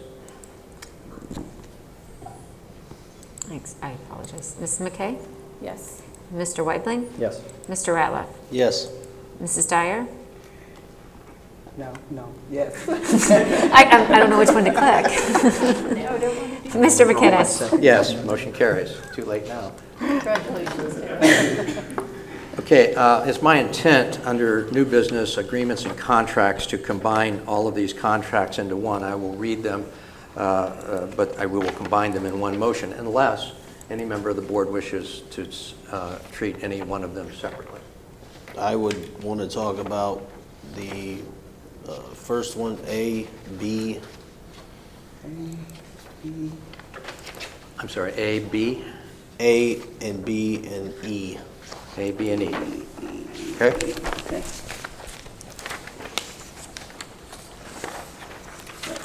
All right, with those pulled off of my intent here, is there a, let me read the others. Superintendent recommends a contract between Marion City Schools and Monarch Teaching Technologies for the VISL learning software to support students' IEPs for the 2022-23 school year. A contract between the Marion City Schools and Delina Inc. for passwords reset server 1-year subscription license. I believe that's the ones we'd be combining into one motion unless I skipped one. Is there a motion? I'm sorry, it was C and D or C and E? It was C and D. A, yeah, correct. Okay. I'll make that motion. Thank you. For a second. Second. Thank you. Discussion? Call the roll, please. Mrs. Dyer? Yes. Mr. Weibling? Yes. Mr. Ratliff? Yes. Mrs. McKay? Yes. Mr. McKinnis? Yes, motion carries. Now we'll move back to A. The superintendent recommends the approval of an agreement between the Marion City Schools and Village Network for provision of therapeutic and mental health school-based health services for the students during the 2022-2023 school year. Do I have a motion? So moved. Is there a second? Second. Now we'll open the discussion. Mr. Ratliff, you have some Yep. comments? Under the agenda, this says the funds are coming from McKinney-Vento. Is that for all our counseling services under this contract? Mrs. Reinhardt, can you answer that one? I can't. Oh, you can read that? No. Yes, so in the contract, the only service that is new that we are being billed for is the day treatment program at Withrow Equity Center. Due to the number of our McKinney-Vento students, which are our homeless students population that attend school there, we were able to pull that funding for the startup cost for that programming there. They bill us just the first 3 months while they establish their, finish all their intake processes and all of that. Once they're able to bill Medicaid, we no longer get billed for their services. And that should just be through October. That's not the way I understand this contract. If we look at the capacity section, there's 2 established TVN clinicians, then it says 3, and then there's 1 TVN. So that means 4, or we at 2 So, and 1? and I don't have a contract in front of Sorry. me. Somewhere in that contract, it breaks it down as to what we are receiving billable cost for, and those things are covered under Medicaid that we are not being billed for. I understand. Yeah, go ahead. So that is the only new service that we are adding We- where there are startup costs involved. What is the total, this contract with the Village Network, what are we estimating this is going to cost us? So it is, you have it in front of you, X number of $1,000 a month, Veronica, do you know? 3,000 a month? I thought it was 4,000 altogether, but Four? I don't know what it is. $4,000 a month for the first 3 months. And that's just for startup at No, this Withrow, says. correct? Yes, this because says that what we're clinician hearing. at that point in time doesn't have other clients. So actually, the salary that they pay is much more than what we are paying. So when they don't have a clientele established, then we help with the startup cost.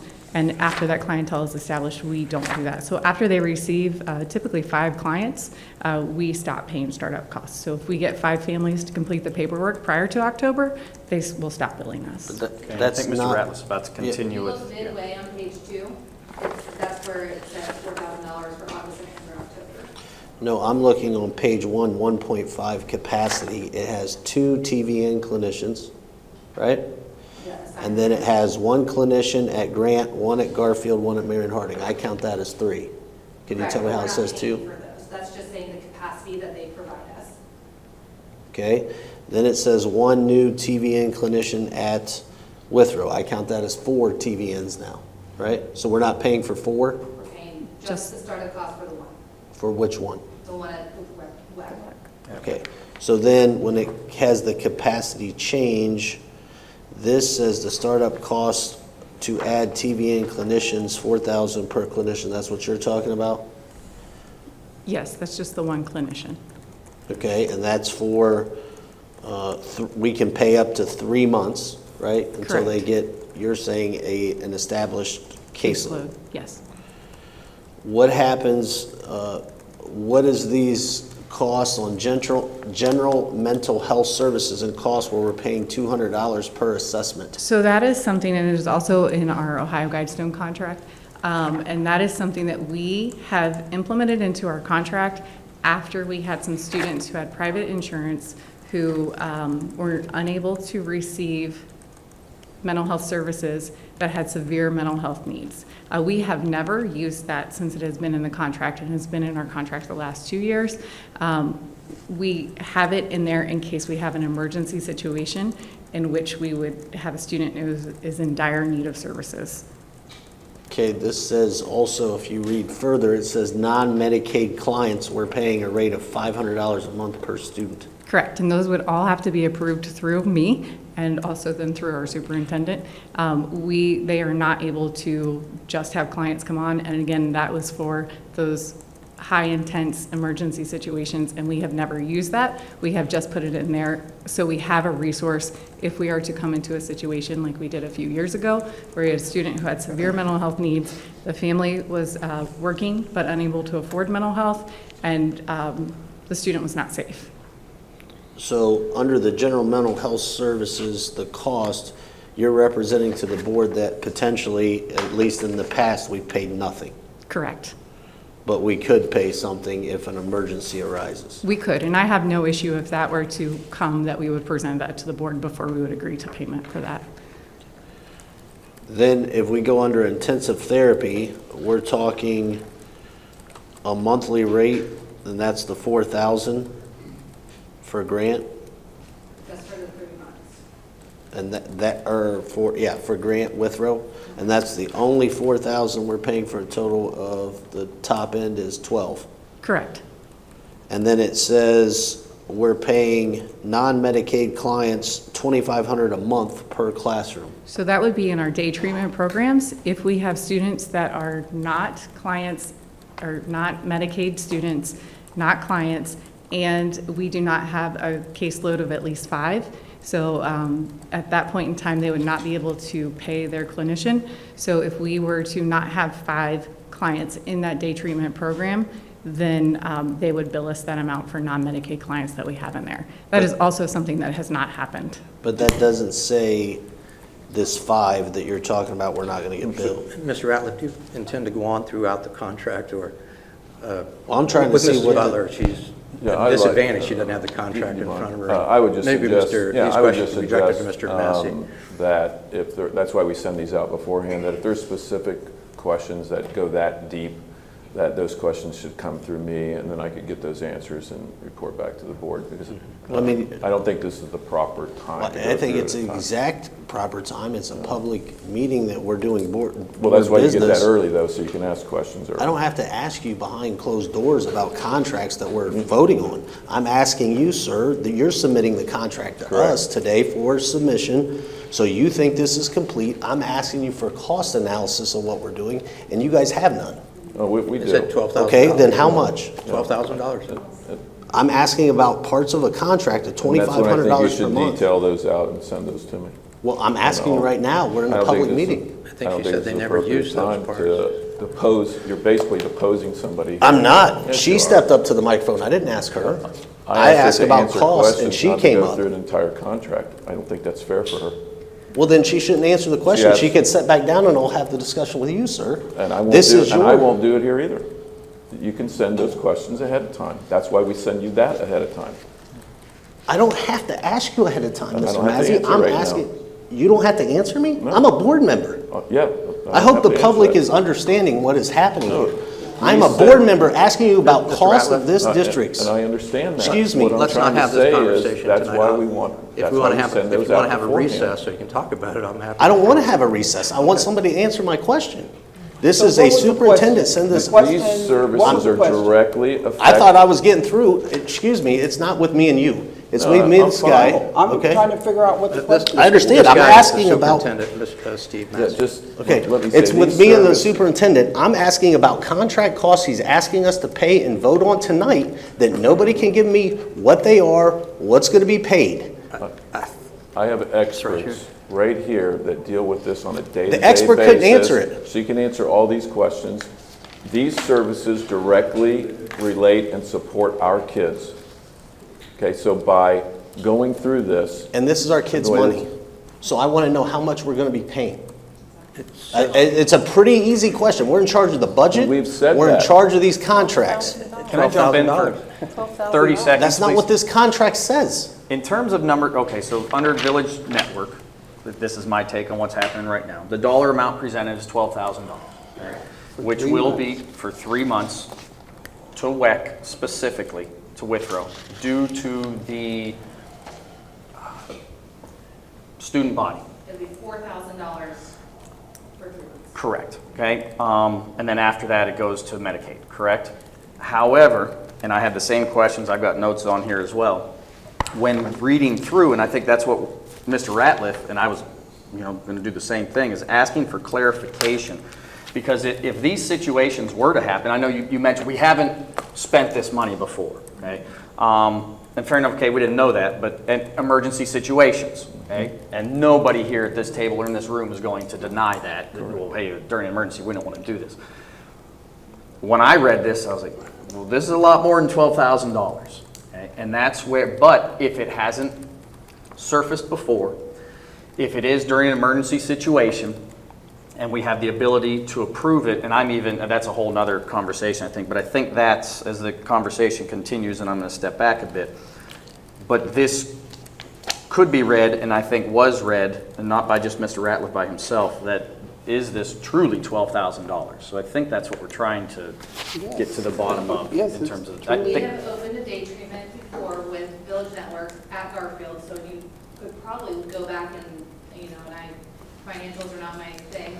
they can't hear you, so thank you, Mr. Mullins. So we have opened a day treatment before at Garfield Elementary, so you may, Veronica could probably help us with this, be able to go back and see the financials where we've had the 4,000, this happened before, where you've seen we've only spent that money and haven't had to spend the other money.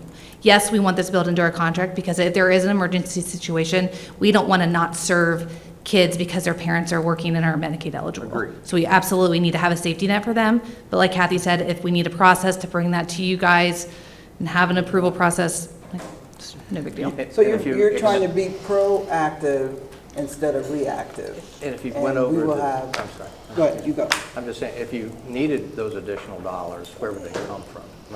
They would only come from McKinney-Vento at that point if the student qualified for McKinney-Vento. We wouldn't pull from McKinney-Vento if they weren't eligible for McKinney-Vento. So we'd have to work through that process when we got there.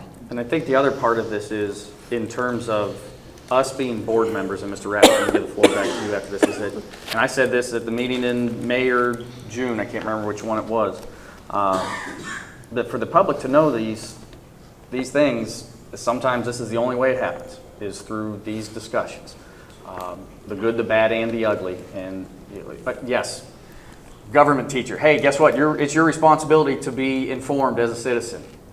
But we just talked about how little time everybody has too. So to have the public discussion, the public knows how the money is being spent, I think that's something we need to get comfortable with. Well, and to Mr. Massey's point, we've had this forever. We've had this contract forever. I think you guys met the other night with a group of people on this contract. You know, we've had it forever. But the public, that's my point. Yeah. Well, we don't want The the public to know. And this We don't. is public knowledge. Isn't this posted in board minutes I and agree. board notes And and how- stuff? So, yeah. We don't want I the mean- public to know what's in it, though. I'm asking the questions so the public can understand this contract. We don't want to answer them. Our own acting superintendent, interim, whatever you want to call him, don't even want to answer a board member at a board meeting. You understand how crazy that sounds? it doesn't sound, it's not crazy that And he's these- asking you for And what they're telling us is specific not in here. questions. You understand? He What they're wants- telling us in an emergency, we can use this. That's not in here. They can use this at any point. They're telling us they have to come back to us. No, they don't. They just say, hey, we can spend it. Go ahead and spend it. And they don't know how much we can spend. They have no numbers other than we haven't done in the past. That don't mean we're going to do it in the future at $2,500 a kid per month. If we have $200 assessments that they can charge us and they can pay it without coming back to us, if only 200 kids in our district utilize that, that's over $40,000 expenditure. Less than 5% of our kids. But we're not looking at numbers. We pass stuff and say, well, you got to come to meet with me behind closed doors. We don't want to talk That's in not front what of the public. I said send those questions. I said nothing about meeting behind closed If you don't doors. know the contract and what we're going to expend when you're asking to come to the board, why are you bringing it to the board? I think It's not ready. Mr. Massey is really asking, and I think all of us ask, to be a little better prepared. We don't like to be caught off guard by grandstanding. We just want to know in advance what the question is so that we can respond to your questions. They can respond to your I questions. appreciate what you're saying. You want somebody to be prepared. My problem is if you have a finalized contract that you're asking us to prepare, when are you going to be prepared? Because you should know this inside and out because you're asking us to approve our kids and our community's hard-earned dollars on this. So if you don't do it right now, when are you ever going to be prepared? You should be able to answer this. I'm asking questions, Mr. President, today. I'm asking questions in here that is regarding the numbers that are in it. I'm not coming up with something out of thin air. This is the contract, and how much are we using? How much are we going to use? They're telling me emergency situations, which that language is nowhere in here. No, but we have budgets for that reason. We have grants for that reason. They're not unlimited. They know where the money's coming from. They are not unlimited budgets. We have Well, they are a unlimited. history. They Yeah, are I know, li- we they think are- they're unlimited. They are limited We're, budgets. yes, they're definitely limited, but we have a history of administration in this school district wasting money, period. This is what it is. And we continue. We just continue. And if I ask a question, they don't want to address it because these 5 people are seeing it. People at home are seeing it. It's crazy around here. I don't consider it a waste when we have kids that may be in need and we're trying to provide a safety net for these kids. So when you say $40,000, to me, $40,000 to save a kid is not a lot of money.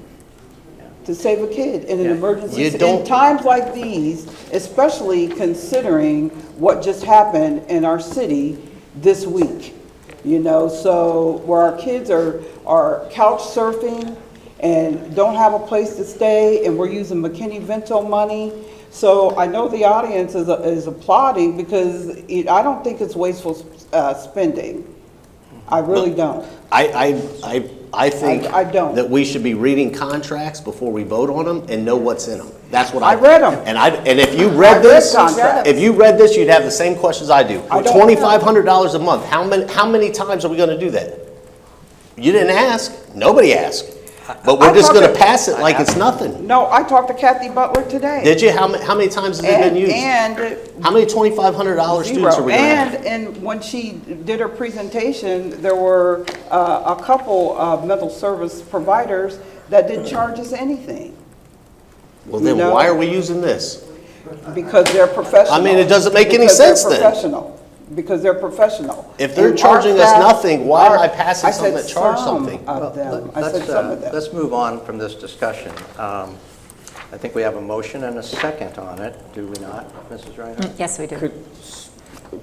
One thing, we've done this with the contract in the past, in terms of emergency situations becoming part of the language of the contract. Is that doable? I'm at, you know, Answer your question. I know it was a contract last board meeting or two where we added language to the contract, and to me it would be, because as Mr. Ratliff pointed out, emergency situations, which makes sense, it's a valid point, but again, it's not specifically stated in the contract. And if it's a contract, I think it should be. I don't want to rewrite the whole thing, but I'm not sure what you're asking to put in it, but we... the emergency situations clause, I guess? We've had a... I would like to put in it what they're representing it is, because their explanation of what this contract is not what this contract is. We have a motion and a second. Any further discussion? We've had a good one. Call the roll, please. Mrs. McKay? Yes. Mr. Weibling?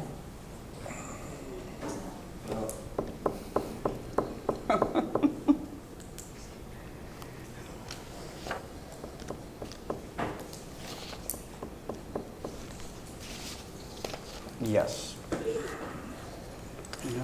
Mrs. Dyer? Yes. Mr. Ratliff? No. Mr. McInnes? Yes, motion carries.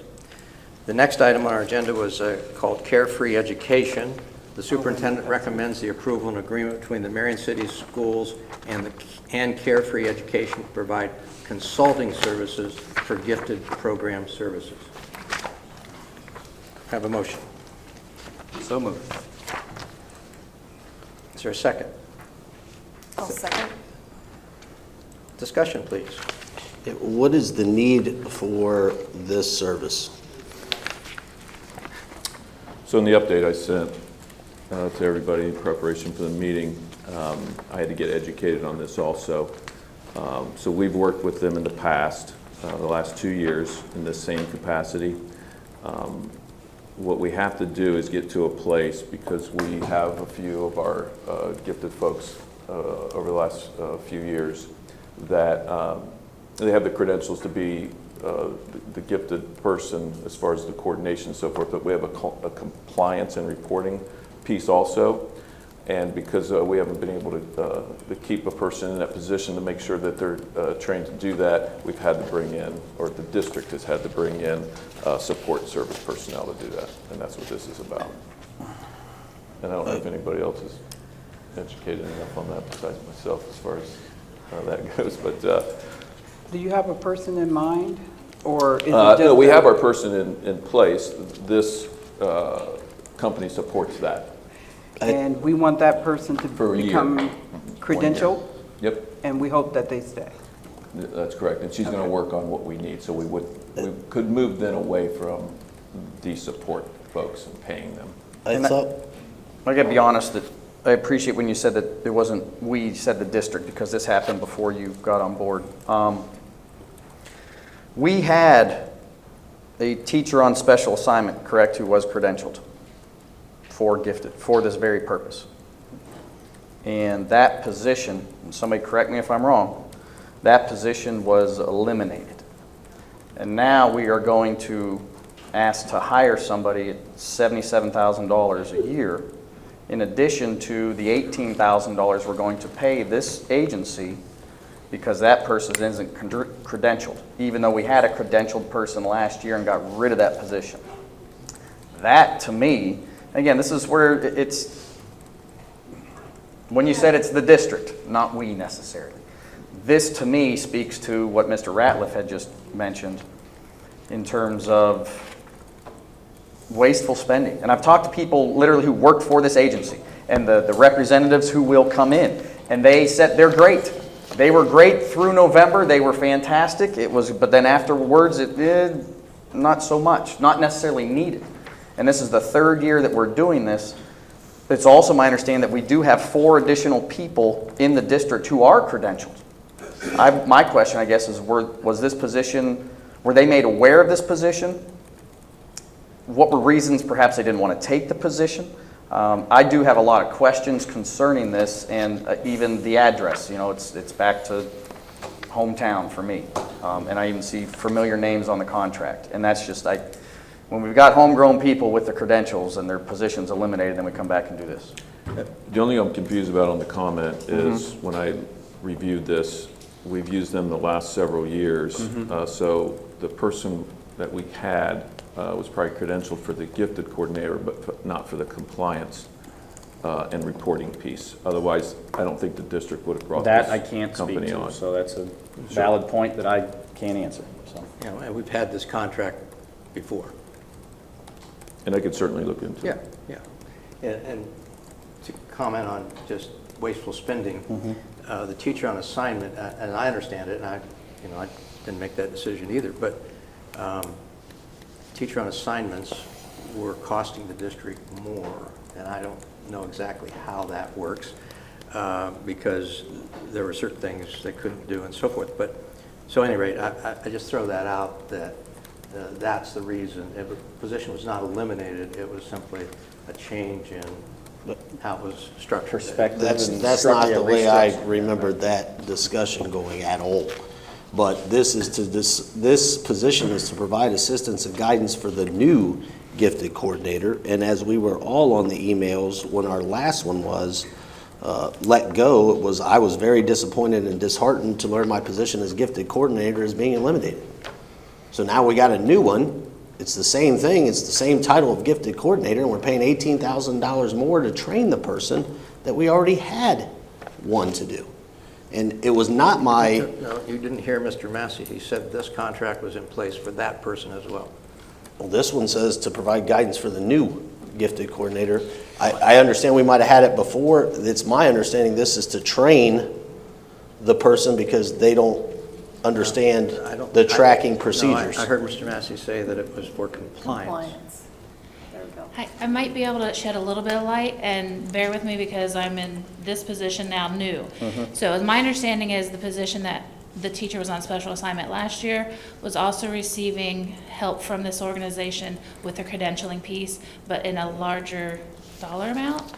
And so because of other things like professional development that they were providing for the teachers and so forth. So this contract is smaller in that the person that we have in this position needs a certain amount of help with the credentialing pieces. She is going to school to continue to do that. She does have her administrative license, but with the state of Ohio, you have to have repeated credentialing in this area. And so when we posted the position, both internally and externally, when we interviewed, and this was the best person for the position in our opinion, she's missing some of the credentialing piece to be able to submit to the state. And I'm not a gifted and talented expert, but I just wanted to say the difference that last year's position also didn't have all of the credentialing necessary. And thank you for that. And that's where my bias towards someone who lives here with kids in the district who's done a fantastic job, and but thank you. And I understand this is something that you've walked into as well, so yeah, thank you. Okay, further discussion? Hearing none, we'll call the roll. Mr. Weibling? No. Mrs. McKay? Yes. Mr. Ratliff? No. Mrs. Dyer? Yes. Mr. McInnes? Yes, motion carries. And I think the final one, if I'm not mistaken, was letter E, Allerton Hill.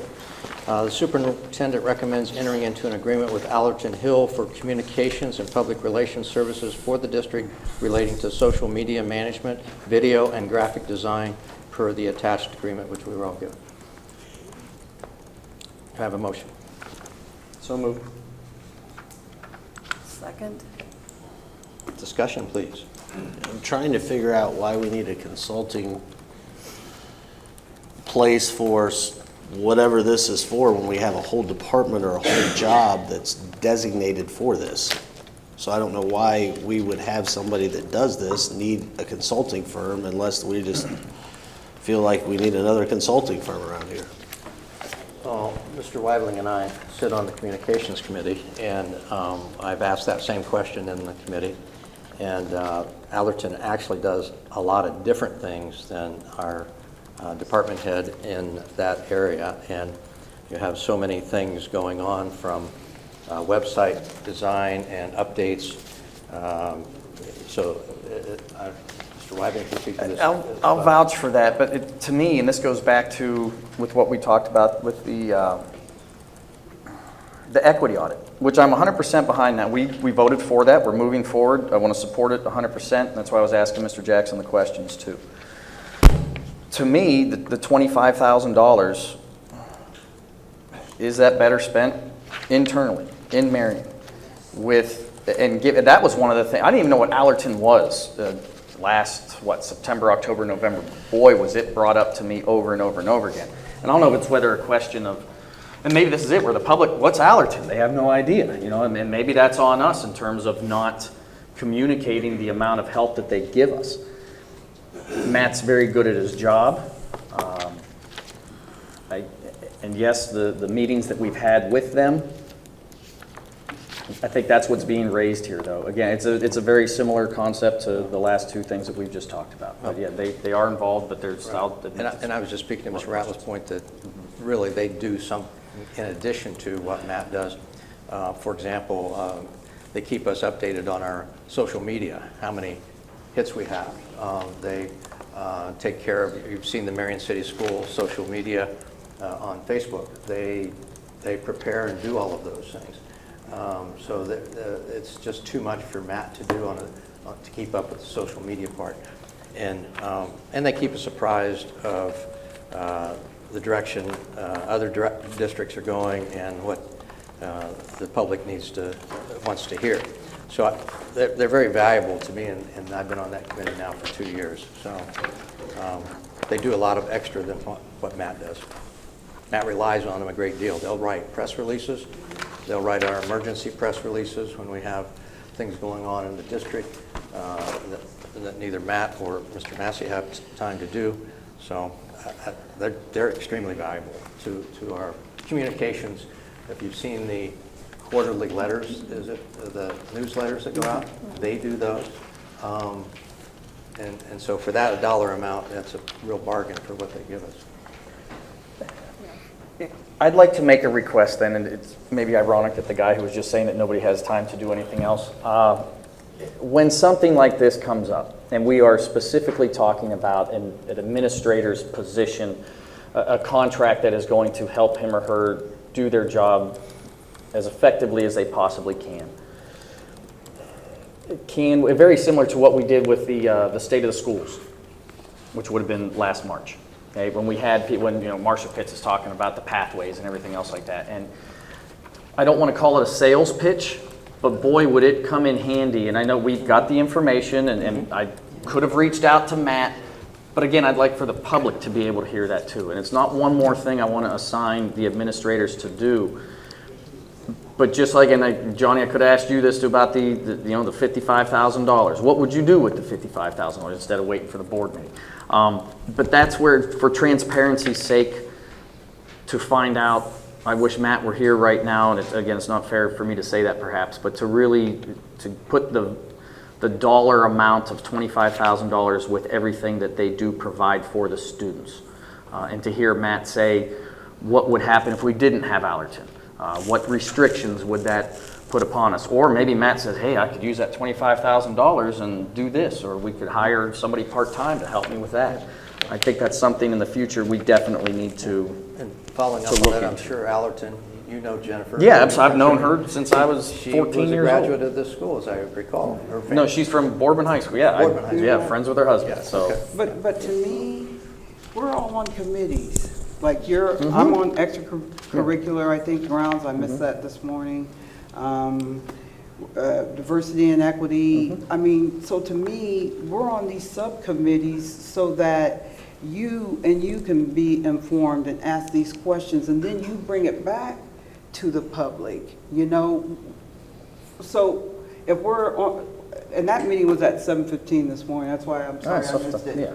But that, isn't that our job to, like if you have those specific questions, and Ted, you as well, for like,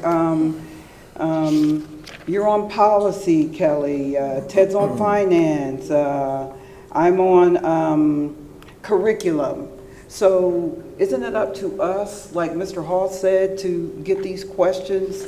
And then when we're meeting in these subcommittees, ask these people those hard questions so that when we come back in front of the public, we can say, hey, Allerton said that they can do 5 million websites, and, you know, so I think our job as being on that subcommittee becomes even more important when we communicate to the public, so that we're not having Matt come in, and these ladies did a phenomenal job today, but I think it's specific to the committee, the subcommittee that we're on.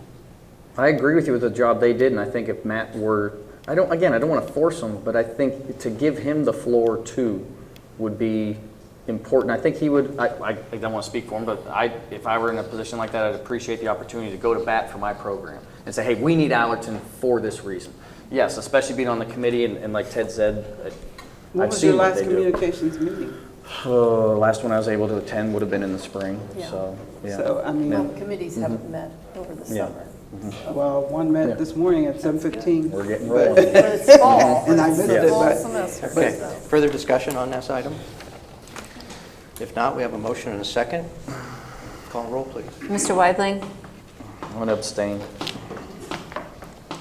Mrs. McKay, Yes. Mr. Ratliff, No. Mrs. Dyer, Yes. Mr. McInnes. Yes, motion carries. Okay, we're going to next, we'll be moving into our consent agenda. Are there any board members that wish to have an executive session before we go through the executive session? The consent calendar all deals with employment matters, so sometimes the board wishes to go into executive session to discuss any segment of that employment matters. And so I'm just asking the board if anyone wishes to go into executive session at this time.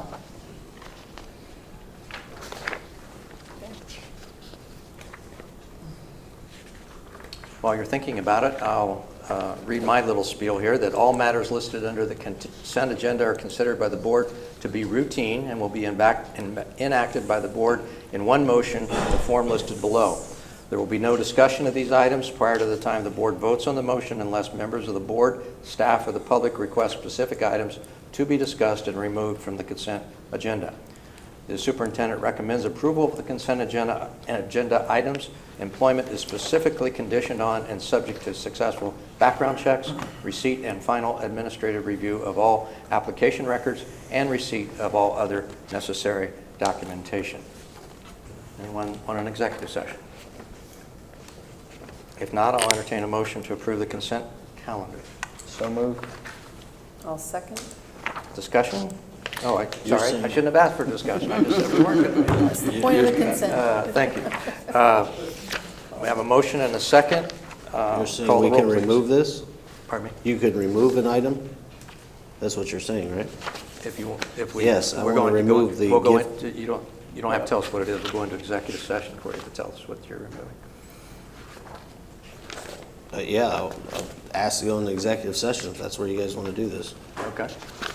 Motion to go into executive session. So moved. Is there a second? I will second. Discussion. Call the roll. We're going into executive session to discuss the consent calendar. Mr. Weidling, Yes. Mr. Ratliff, Yes. Mrs. Dyer, Yes. Mrs. McKay, Yes. Mr. McInnes. Yes. Motion carries. We'll go into executive session. There will be action afterward on the consent agenda items. We'll hope you'll stay around, but would understand if you do not. So we'll adjourn to another room so that you can have this room and while we're in there.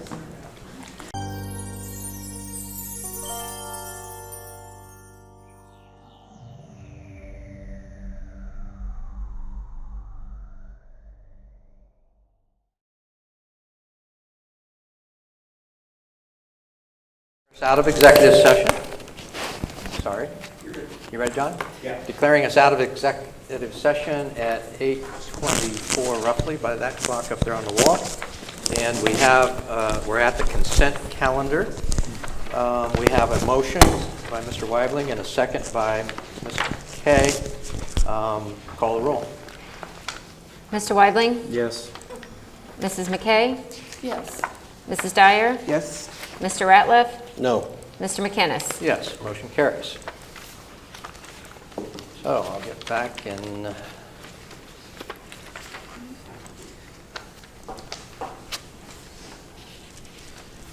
Future board meetings.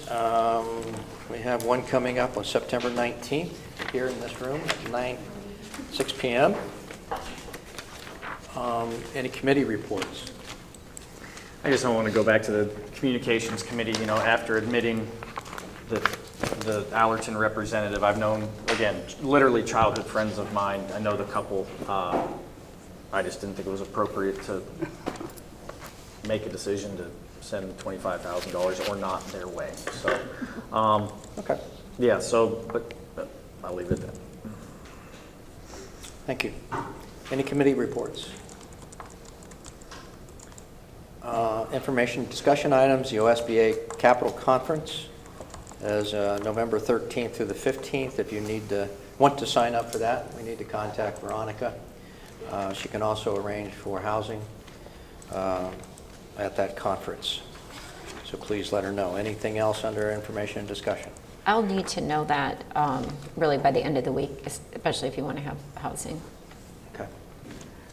Did I have something for discussion or information? So there's so many things that are great happening in this district, and I feel like sometimes the electric atmosphere in here sometimes prevents us from seeing great things. So I just want to mention a couple things if I can.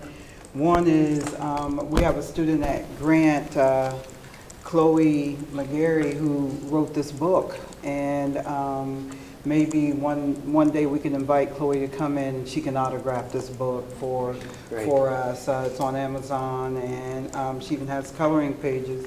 She was a former student at George Washington, but now she's at Grant. So shout out to Chloe. Also, Jane Harper sent me some information about. Can we somehow in our meeting minutes maybe put in a link where people can find her book on Amazon? Yep.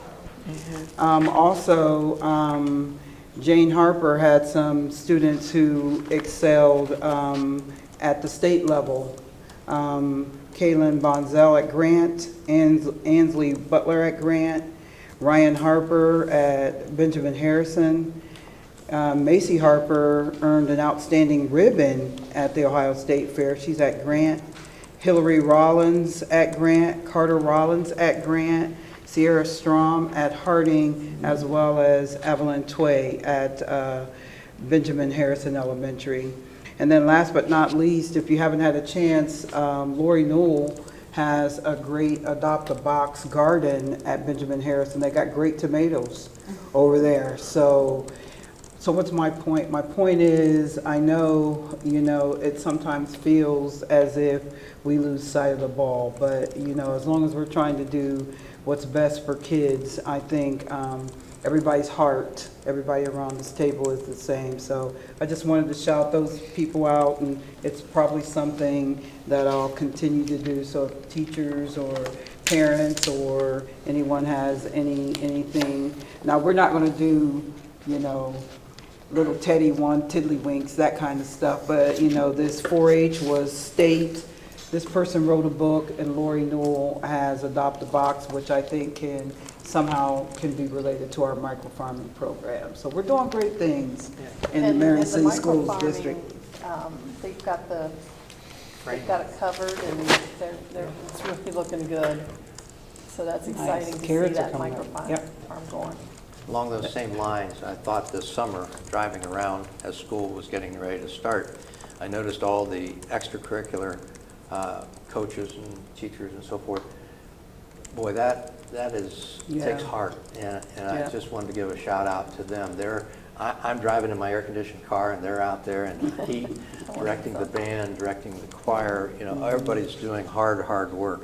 And not that our whole staff doesn't do that throughout the year, but I just wanted to give a shout out to the extracurricular because they don't get paid a whole lot for what they do to bring those programs together, and they're really great. So, Nice. thank you. Thank you for that. That's McGarry.